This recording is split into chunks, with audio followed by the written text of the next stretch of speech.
in the business school, if I have my way, anybody who has not succeeded in the business will not lecture there. You cannot lecture there. Really? Because you see, you can only teach what you know, but you will reproduce who you are.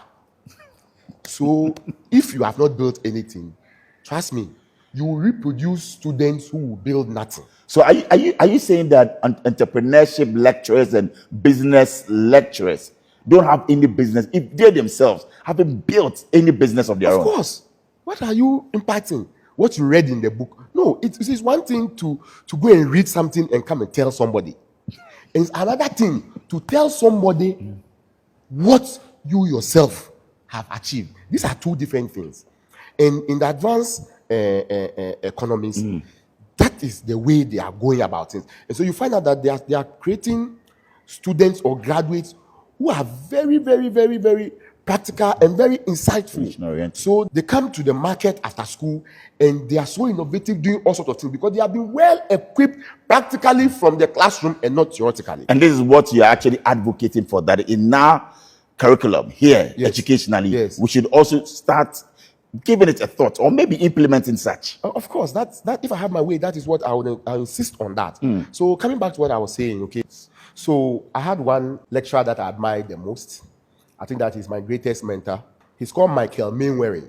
He was teaching us business analysis at the London College of Accountancy. So I was at the London College of Accountancy. Okay. So this lecturer was teaching us business analysis.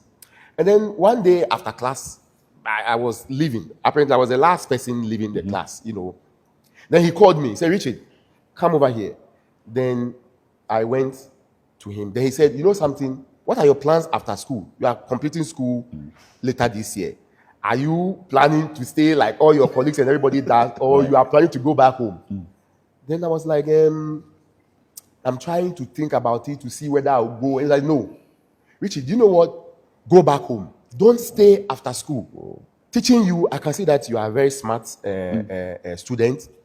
You are intelligent. And I want to believe that when you go back home, you will succeed way better than when you stay here. He was like, when I stay in the UK, even though I am educating myself, he says that the opportunity here will be very small for me.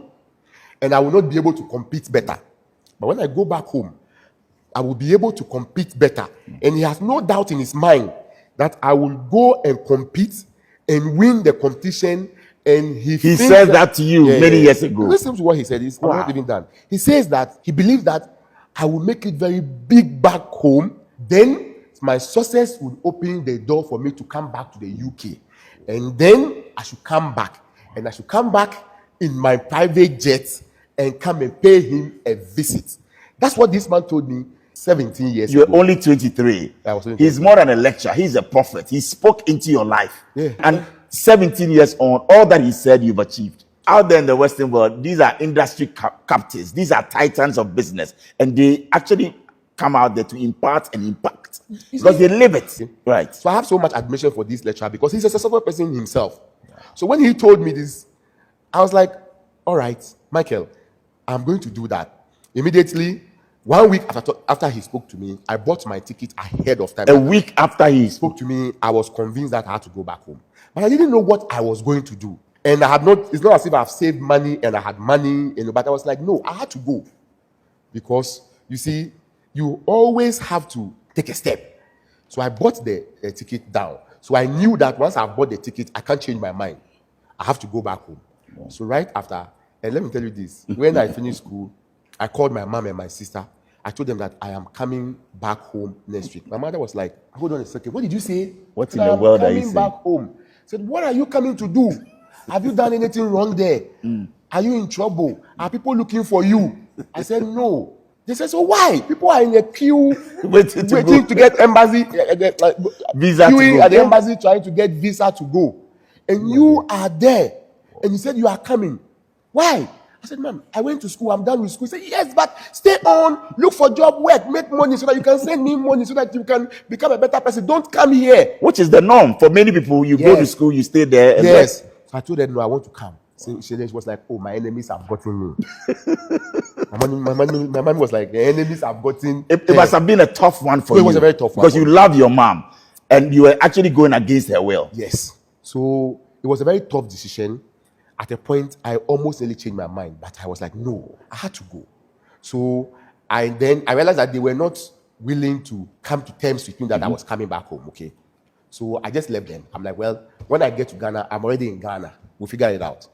So a day before I left, I called them and told them that I am actually coming. My flight is landing at this time, so they can come for me. So when I came to Ghana, I didn't know what to do.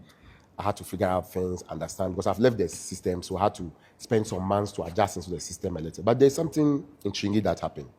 So in Ghana, where we lived, when someone comes from the UK, Europe, US, or what have you, people in the community perceive you to be somebody who is rich. They assume that once you So that's the perception that's there. the perception in the local community there.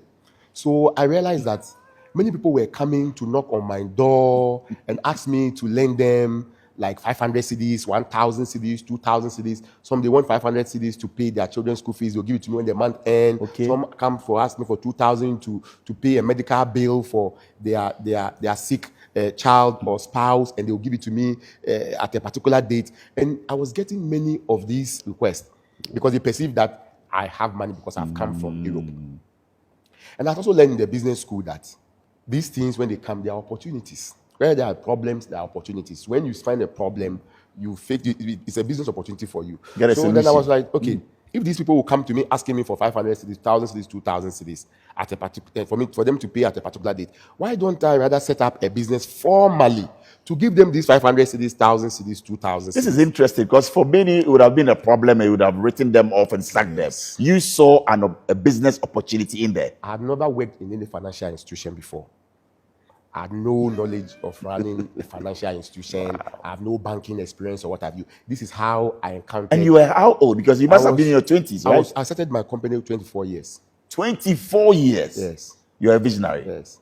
So 24 years, I was like, okay, if this is what these people in my community are coming to ask, then let me register a business where the business was called Quick Credit.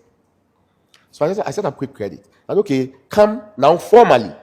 I announced to all of them that if you need money, come and let me give you. But guess what? I didn't have money anyway. I was going to ask you, where did you get the funds from I then? didn't have money anyway. I was having very little money then. It's about $1,000. And so what I did was that there was a small shop in front of my grandfather's house where we all lived. You know, my mom and my aunties and uncles and like. So I asked my mother to give me access to a small space there.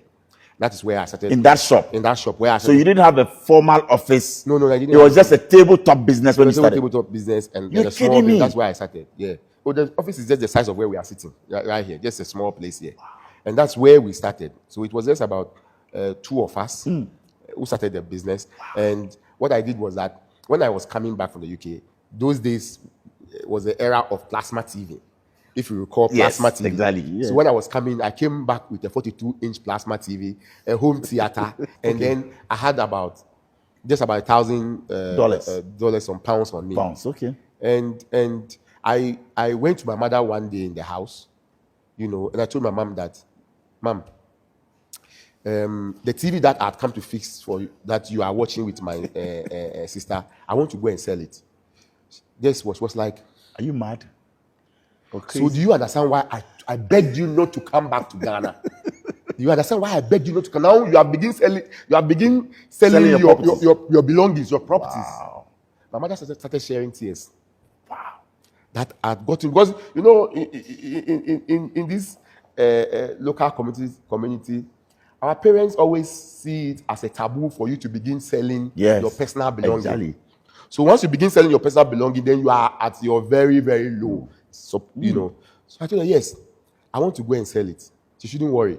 And that you didn't tell her for what? I told her. Did. Okay. But then I started the business with the little money that I have. Right. But then I realized that after giving loans to just about 5 people, my money was finished. I had given loans to 5 people, my money was finished, and there was still demand. So I needed to generate money through other means to invest into the business for growth. My mother was watching me. I started on fixing this TV, placed it in the box, and I took it to Accra Post Office. There's a place they call Zongo Lane.